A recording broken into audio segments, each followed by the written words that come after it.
grinding all my life. Sacrifice, hustle, pay the price. Want a slice, got to roll the dice. That's why all my life. I've been grinding all my life, look, all my life. Been grinding all my life. Sacrifice, hustle, pay the price. Want a slice, got to roll the dice. That's why I just got out the pool, bro. Grinding all my life, look, I'm married to this guy. That's who I made my wife. Said I die alone, I told that bitch she probably right. One thing that's for sure, not a stranger to this life. Gotta save this full of crackers and a shoulder full of stripes. Go. Know a nigga like myself. I say self-made, meaning I design myself. County jail fade, you can pull my file. Hey, what's going on, everybody? Back for another episode of Winner's Circle podcast, and I'm here tonight with another winner, man. Another big stepper in the game, doing huge things. This is one of my brothers, going way back to about circa 2009. VMFA 224. We deployed together and everything, so we've always had a tight, special bond. And I've been watching this man closely, even after he got out the Marine Corps. He never stopped running with the torch. So, hey, my man's Chris. Welcome to the show, brother. Yo, man, it's a pleasure to be part of your podcast. It's a pleasure to be called a winner in your eyes. But in all reality, man, we could all be winners, man, as long as you got your head out on the right and you got goals to reach and keep them realistic and keep hitting those goals. And once you hit it, sky's the limit. We make a new goal. We keep going. Yes, sir. Yes, sir. So, we'll get to eventually what you got going on now and how big it is. But I like to build up to things, man. So let's go back and talk about your upbringing a little bit. No doubt, man. So I know you're a Michigan. You have North, right? Mm-hmm. So joining the Marine Corps and stuff, you get to it's like a melting pot of just people, and you get to learn what everybody's cultures are about, what different people come from, what backgrounds, and that's one thing that I was able to do joining the Marine Corps, being from New Jersey. So I'm from Jersey, up top, so some people call, down here in Florida, the tri-state. I was born in Hoboken, New Jersey, which is the hometown of Frank Sinatra, hometown of some people may say it's not, the hometown of first baseball game. It's a little town, man. It's a square mile, literally mile around. And my upbringing was great. I had a great mom and dad who live down here now with me. They actually live around the block in Florida. They just sold a house in New Jersey. And I was always my dad is a Marine. My brother's a Marine. My sister's a gunny right now. You got to meet my sister, right? Yeah. So I was bred that way, even though I didn't want to do the Marine Corps. My dad always pushed it on me. My dad pushed it on me going through high school. If your grades ain't straight, you're gonna have to go to Marine Corps. You're gonna have to do something with your life. But football was my outlet, and that's what I did from starting age 5 till I joined the Marine Corps. I was pretty good at it. My dad always asked me, where do you get this from? Because it didn't come from his genes. And my mom was the athletic side of the house. But so my upbringing was there. I mean, and it's the tri-state area. A lot of distractions, which that's kind of why I do what I do now, to get distractions away from people and keep people on the right path, get them into the opportunities that they would normally miss without having a good structured home or somebody pushing you, that positive male role model. But I had all that, and even when you have all that, you can still lead astray. And I had the opportunity, I said, I'm going to join the Marine Corps. I did 14 years. I got to meet individuals like yourself. And the Marine Corps breeds leaders. I mean, I don't care. You could probably be a poor leader while you're in the Marine Corps, but you're a leader in general. And when you get out, you're better. You're better than somebody who hasn't gone in there, because you've already been brainwashed with you need to lead all the time. So that's really my background. Oh, did you just start? Okay, hold on. No, we're good. There you go. I just got the recording in process message. So that's my background. I'm a Puerto Rican dude from Hoboken who moved to North Bergen, joined the Marine Corps, provided 14 years service to my country, and then got out in 2014. And now, I worked special operations for 3 years with the Navy SEALs, the PJs, and all AFSOC special operations. And then after that was done, because I was putting myself in harm's way just a little too much, I moved away from that job, and now I work mission planning for the Air Force. A lot of Pentagon decisions, working direct side by side and in parallel with the Pentagon, which is pretty dope. And then, just going back to my love and coaching football, So that's really, it's all about impacting people. That's what my purpose is. Okay. So you said you did 14 years, man. Speak on a little bit about, what gave you that feeling that it was time to step away. Everybody it's the race to 20, and no matter, there's a lot of people that they just suppress how they feel about certain things, and it's just to make it to 20. So, what made you figure out that, like, hey, it wasn't for you to retire. You had bigger and better things on the horizon. So being we're live on Facebook, what's up to all my Marines, active veterans, thank you for your service. I would never badmouth the institution, but in my situation, walking away at 14 years, I didn't feel there was anything else that I can gain from the Marine Corps. Dude, I had 8 deployments. I think, was it 30 countries or 29 countries? I was a staff sergeant getting ready to pin on gunny. And I got histed to go recruiting, and that's all she wrote. So at that point, I was like, you know what? I'm gonna call it quits. I took a voluntary separations pay, and I landed a job. God willing, thank the man upstairs. 2 months after I got out, and I've been working since. So I didn't really have a huge overlap of no work. That you can't say that for all Marines, because a lot of people get out and they get lost, and that's another thing that I still do to this day. I'm constantly touching base with Marines and putting opportunities out there that they don't normally have, that I have in front of me all the time for those that are transitioning back to this civilian sector. But I just felt the leadership portion of it that I was dealing with, like, it wasn't there.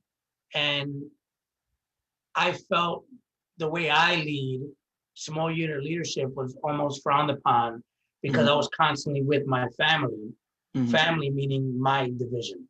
Since I was a main assignment guy, I don't care if you were a Lance Corporal, PFC, private, corporal, you're my family. And because I involved myself with them so much, which is called small unit leadership, it was almost frowned upon from staff and SEALs. Like, hey man, you got to break away from that. You got to come with us. I'm like, there's no barrier. The barrier is called being a Marine and taking care of each other. And it don't matter who you are. If I come over to your side, the dark side, I understand the politics that goes on that side. I'm not that type of guy. So I'll stay in my little section, in my world, take care of my guys. And to this day, Mark, Zubo, rest in peace, Corporal Rodriguez, rest in peace, Staff Sergeant Carter, Diaz. I'm the best man at Diaz's wedding next month. So the family environment that I built in the maintenance admin office is still strong to this day. Gunny Russ, we still talk. So, and if you really think about it, Zubo's a gunny, Lechuga's a staff sergeant getting ready to be a gunny. Like, they're all continuing holding that torch. So, I don't regret walking away from it and not doing 20, because I feel I'm in the place that I needed to be.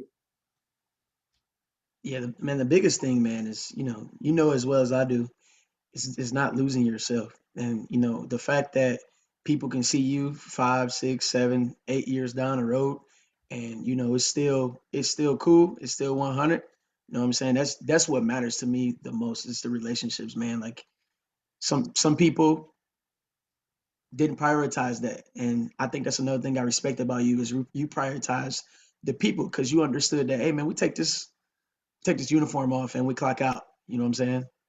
And that's big. So moving on to that, you end up settling down in Fort Walton Beach, right? Yeah, I mean, Fort Walton Beach wasn't far from when you were down here in Pensacola. Beautiful area, man. So when I first got down here, um, I can tell you right now, if you are listening and you're transitioning from any branch of service, it's tough getting a job when you get out. It's you know what I explained to everybody? You go to TRS, or what do you call that thing? It's TRS, right? Yep. They teach you a lot, but they don't teach you how to get a job, like that, or what it is to get a job. It's a job to get a job when you get out. Like literally every weekend I was dropping 50, 60 resumes, to the point that sometimes I had to keep a spreadsheet to figure out what jobs I applied to.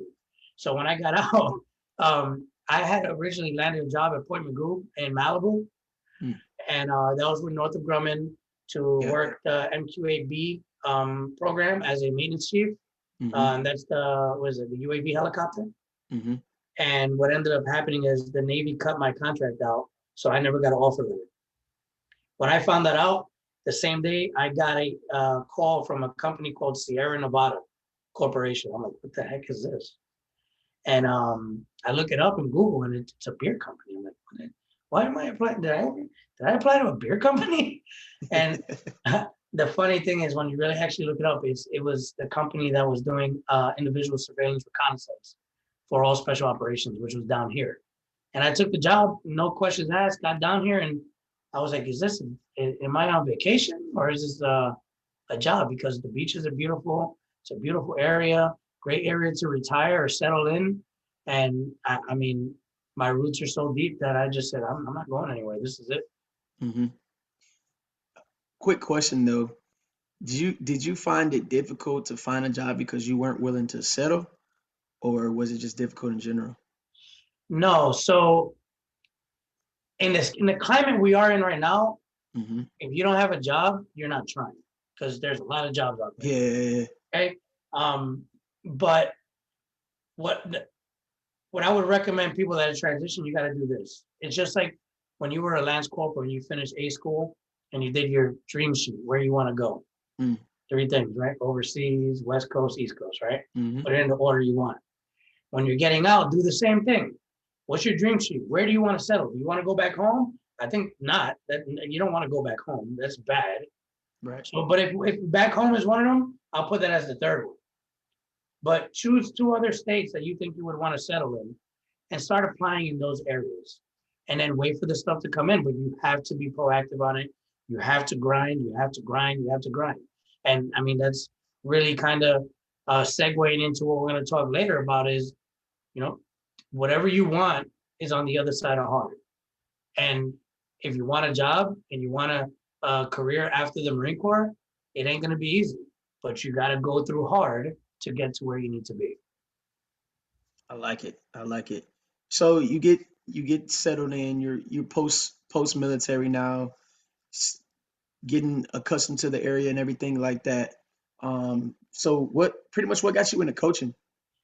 So my last trip in 2017 out to Africa, when I was doing working ISR with Navy SEALs and AFSOC and all the Air Force Special Operations, was out to Djibouti, Africa. And I was part of a operation where when Trump first took over in 2017, signed his first operation thing, and one of the Navy SEALs went out into I think it was in Yemen, and he got killed. It was so close to home and I was just getting ready to have my son, or I might have already had my son, and I said, you know what, I'm too close. I gotta find another job. So that's why I landed into this job, and I'm home. Actually, I'm working remotely now, which is pretty awesome. And I had a lot of time on my hands, so I had told my wife, I said, you know what, I want to get back to coaching, because I coached in Jersey for a little bit. Okay. And I said, I want to get back to coaching, and I just took my butt over to the recreation center. So you guys need any coaches? I'm providing myself free of charge. Give me an opportunity and let me run with it. And they said, yeah, we actually need some assistant coaches at the 8 to 10-year-old area. I said, cool, I take it. No, and I don't care who it is, just give me something. And they said, yeah, you're gonna coach for this guy named Jeff. He's the head coach. And when we showed up on day 1, there was no Jeff. And they ended up saying, hey, Coach Torres, you're the new head coach. I said, cool. I'll take the head coach and roll on. But if Mr. Jeff comes back, it's my way or the highway. He now works for me. Yeah. And it was great. It was a great opportunity. I had 2 assistant coaches that were Air Force EOD guys, explosive ordnance disposal. And having those 2 guys in my life as assistant coaches were probably the best thing that ever happened to me, because we took that team who the year prior went 0-8, and we went 8-0 the next year into the championship, and we lost. Which, I mean, dude, that's progress. You know, never losing, always learning. And as a head coach, you know, you got to talk to these kids, bring their spirits up when they lose a game like that. Which, oh, by the way, Mark, probably one of the best games I've ever played in or coached, because at the end of the 4th quarter, the score was still 0-0. It was that kind of game. We lost in overtime by 12 men on the field, and it just got them that close, and it was a done deal. Plus, we got the ball first, and I was calling the plays, and I tried to catch them off guard and try to hit that tight end very quickly, and I got picked, and I'm like, oh, that hurts. That hurts. And then the next we went in on defense. There was a 4th quarter adjustment we made, and we didn't readjust it into overtime. So there was 12 men on the field, just brought them that much closer, and that was a wrap. But the kids were upset, obviously. Of course. And as a coach, you got to bring their spirits up. But here's what planted the seed and incepted what we're going to talk about in a few. Where I live, there's tons of elementary schools. There's 15 in this Fort Walton Beach, Okaloosa County area. All the kids on my team didn't go to the same school. They were all in different schools. They were upset, not because they lost. They were upset because they weren't going to see their friends that they made on that team, because I built a family environment. The same thing I did with the Marine Corps. At that point is when I realized I need to do this on a bigger scale. Hence, we're in the winner's circle now. Whoa, future stars football camp, bro. Talk on that. So that incepted it, and what it was basically me and the other 2 coaches. We said, hey man, let's do this on a bigger scale. Let's get this in the spring. Let's make it a non-contact, non-competitive camp, and that way we do it. And here's the crazy thing, man: it's 8 weeks long, 8 Saturdays in a row. I don't know what strength and conditioning camp you can ever see that's 8 Saturdays long and free. And so we started right after spring break, March area. That way we go 8 weeks into May, normally end around Memorial Day, because right after Memorial down here, you're putting helmets on. Yeah. So what this clinic does is it takes kids ages 6 to 13 and provides the fundamentals. Offensive fundamentals, defensive fundamentals, how to catch, how to block, how to run with the ball, how to cover, just the breaking down proper techniques to tackle without actually tackling. Because what it does now is when a kid who's never put a helmet on gets in front of a coach, it does 2 things. Makes the game more strategic from a coach's perspective, because now I have kids that kind of have an idea what's going on. And 2, makes the game a little more safer, because that's what everybody's worried about. So the safety, concussion protocol, CTE, this, that, and the other. If they're doing everything by the fundamentals, you don't get hurt as much. And knock on wood, I've been coaching 7 years down here, and I think the most I've had is a sprained ankle. Oh, I'm lying. I had a broken elbow, but that's because he fell on it. You know what I mean? You can't, that just happens. But I haven't had any injuries that resulted in, you know what, man, if you just listen to what I told you, you'd still be playing right now. Yeah. So, we did that, but we went a step further with Future Stars. What we did is, over that 8-week period, 2 of the weeks have nothing to do with football. It has with discipline building, character building, and those 2 weeks are community service events. So basically, I reach out to the community to sponsor this. I reach out to family members on Facebook. I reach out to everybody to donate to this program. $1, $2, $5, doesn't matter. Every little bit helps, because we keep it free. And it's free because we want every kid and every person to have an opportunity. And so reaching out to all these local sponsors, they're backing the program. So what we do with Future Stars is we take 2 weeks and we give back to the community that gave to us. So we do a food drive and then we do a beach cleanup. So we fed, I think over the past 4 years, we probably fed, I think 200 to 300 families. And we probably pull like 400 pounds of waste off beaches. So, you know, it's a full circle. It teaches the kids to give back at an early age and makes them better people, better character. And to be, in reality, no pun intended, it makes them future stars. Talk a little bit more about the process of like getting started. Like, who did you have to talk to get a venue, to get, you know, access, Man, everything like that? It's a lot. It's a process, and you got, again, like I said earlier, like if you want something, in order for you to get it, it's on the other side of hard. So you have to sometimes swallow your ego. But in all reality, it all comes to one common goal. I got to get there. Yeah. I'm gonna get there. So the process of this was I actually talked with the recreation manager, a good friend of mine. I told him about my idea. And he goes, well, you know, if you do it here, we'll afford the field for you, free of charge. You'll fall under the insurance of Fort Walton Beach. And then the rest was me fundraising money. So like, you know, think year one, we just finished year 4. Year 1, I had to go to businesses by myself with a t-shirt on like this, with nothing. Just me talking to you and hoping you believe what I'm saying. And I'm not going to take whatever donation you give me and go to Vegas and put it all on black. You know what I'm saying? So the first year we had 10 sponsors back us. And we're 4 years in, those 10 sponsors are still part of us. Nice. And I had, you know, there was nothing to show. Now I do. I mean, we have marketing videos, we have a website, we have YouTube, we have Instagram, we have Facebook, everything that you need. And I just sent it to you on your Facebook Messenger at a scan of a QR code. So you scan that QR code and it takes you to everything us. And you know, after getting those 10 sponsors to sponsor us, it was sky's the limit after that. Year 2, I mean, so year 1 we had about 60 kids come out, right? 60 kids, and I had about 30 volunteers, which were all either active duty military, because there's a heavy military presence in this city. I also got student athletes from school, high school athletes that need volunteer hours for college, right? So it's a full circle again, you get them to come back. And then parents, coaches that want to come out and do it. So we knocked out 68 kids the first year, 10 sponsors, got that all done. Second year, we had 150 kids. So look at that. We doubled the second year. We moved to 14 sponsors our second year. And we did it again successfully. Year 3, which is, it's imperative to talk about year 3, because year 3 was coronavirus.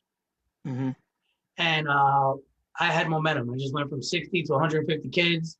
I'm like, yo, do I cancel this? Do I not? Everybody else in this area canceled. LSU canceled theirs.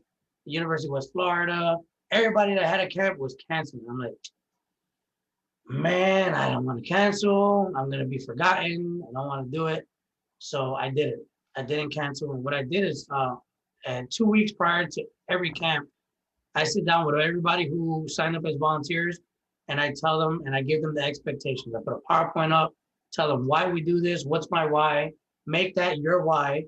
And at this point for the 3rd year, I told them, hey, we're going to go and push, even though coronavirus is here, which we had 250 kids sign up the year of 2020. 250 signed up, and I said, listen, we're going to follow the CDC guidelines, and we're going to follow them to the T, and we're going to do one of 2 things. We're either going to spread coronavirus all over the Florida Panhandle, and everybody's going to be like, yep, Future Stars Football Clinic in news, CNN destroyed the whole United States. Or we're going to be the program to emulate. And you know, we were the second one, which was a blessing. We went 5 weeks instead of 8. 250 kids signed up. During the climate, only 70 showed up, which is understandable. And we had 0 cases of coronavirus for 5 weeks. So that just really led into year 4, where we had another 250 kids sign up, and we went 8 weeks, and We just finished about 3-4 weeks ago, and I had you on the radio show. We talked about that was going on, and here's the kicker. Here's the icing on the cake. Remember, it's free. Yeah. These kids come out to these clinics to do all this stuff and run drills. Not only do they get to do that and learn the 5 pillars of success, which are practice, teamwork, focus, discipline, and respect, we get NFL players to come out and just hang out with them, take pictures, sign autographs, run drills with them. And it's all about putting that positive male role model, just a positive person to speak to you from their experience. And it's dope because a lot of the NFL players, a lot of them live down here too. You know, Phillip Rivers lives in Miramar Beach, but ain't too far. Joe Theismann is down here. I had the pleasure of talking with Andre Reed last year, and Herschel Walker and Charles Woodson. So they're all backing this program. Like, I've never seen anything like this. I'm like, what? Because it's free, or well, I don't know what's going on. Because when I say free, everybody looks at me like, why are you doing this for free? Why not? Yeah, why not? There's pros that charge for their clinics. Yeah. Like you're an NFL athlete and you're charging $250 for your clinic. Like, okay, bro, got it. So yeah, man, what you're doing is phenomenal. It's amazing. It's so rewarding.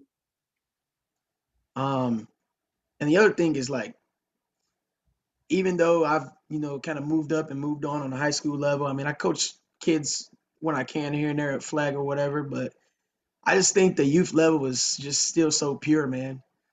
Just they don't know what they don't know. They don't know to complain. They don't know that to be late. They just there and they just run around and have fun. And you've been down here, Mark, man. There's something in the water in Florida.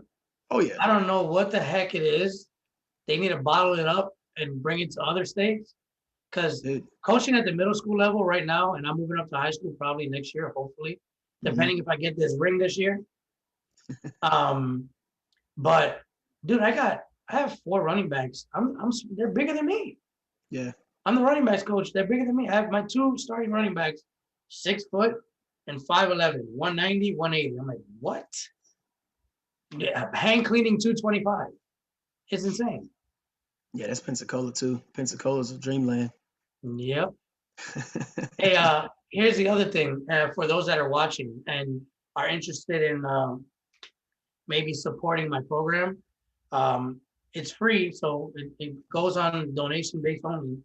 But every year we replenish that account, Mark. Okay, and anything residual left over rolls over to the next year, or we pass it forward because again, we want to offer opportunities that people don't normally have. So what we did this year, and you might have seen the pictures and the videos, is I had 3 student athletes that were volunteers for my football clinic that go to Choctaw High School.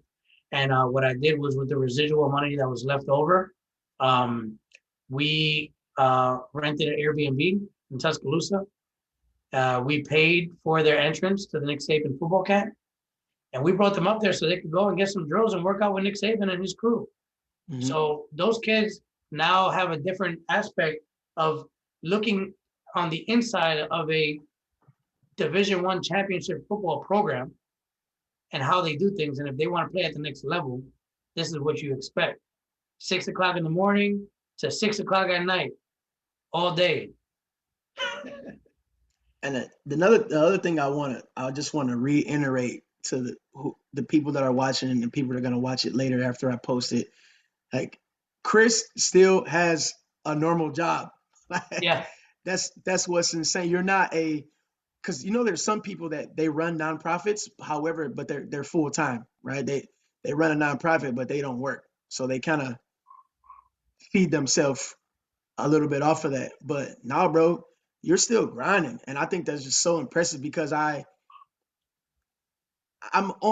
in it a little bit, so I understand the dedication that it takes, and I understand that you're probably up in the wee hours when this camp gets going. You're probably up at 3-4 in the morning, getting Gatorade coolers, right? Yo, 3-4 in the morning all week, spreadsheets, charts, because when we were for COVID, we had to break them up in pods, keep those pods together in case anyone got infected. Then we can identify that pod like, hey, somebody got COVID. You guys need to figure it out. And then I isolate that pod, you know what I'm saying? Don't come in until we know everybody's good.